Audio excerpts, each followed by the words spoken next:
Parking problems. When one man tried to go to small claims court in Fort Wayne and then realized he wasn't allowed to use the handicap spots in the lot next to the building, he called 15 Finds Out. Investigator Alyssa Ivinson went to that parking lot and brought ADA experts with her. She joins us now with what she discovered. Alyssa. Well, the lot next to the courthouse annex building on Superior is for county employees only. So the accessible spots there are employees only too.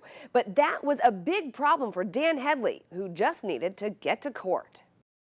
With a cane and oxygen tank, it's not easy for Army veteran Dan Headley to get around. Never, ever take for granted your ability to breathe freely and to walk. And I can't do that anymore. That struggle. And this just put a crimp in it. Magnified a month ago. This is where I had to go to court. He filed a suit in small claims court. And I came down to check out parking. At the courthouse annex building off West Superior. And I met with this. They got handicap parking, but employee only. And I said, how can they make that restriction on a handicap slot?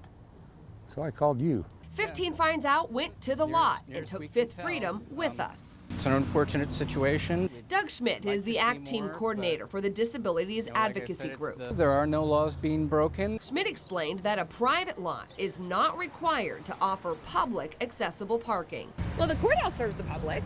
Yes. So they're not required to have adjacent public parking? They're not required to have adjacent public parking. There's no ADA requirement for maximum distance between parking and the buildings that it serves.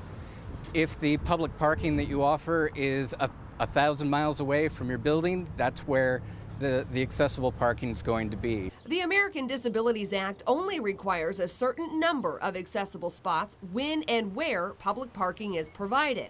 It also doesn't have specific rules for on-street parking. Is this a loophole? It's kind of an oversight in ADA regulations. Indiana's regulations for accessible street parking only come into play when public on-street parking already exists, which it doesn't on the annex building's corner.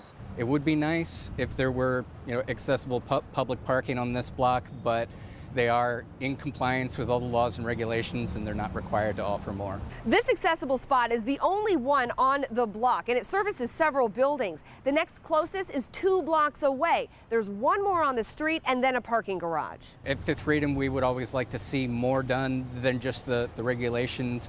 The laws and regulations are kind of written to be, bare minimum. We consider best practices to be a bit more. That would be entirely up to them, what they wanted to do. I think it's excessive. At least one of these slots ought to be public. I mean, when I pulled up, this was empty. Now Dan just hopes the county decides to go above and beyond the law. It just seemed that there could be a few slots for the people that are doing business here. I know it's okay, it's not required by law, but how about a little common courtesy? While we were shooting this story, an employee actually came up to us and told us that they see people who need accessible parking to use that building have trouble finding a spot all the time.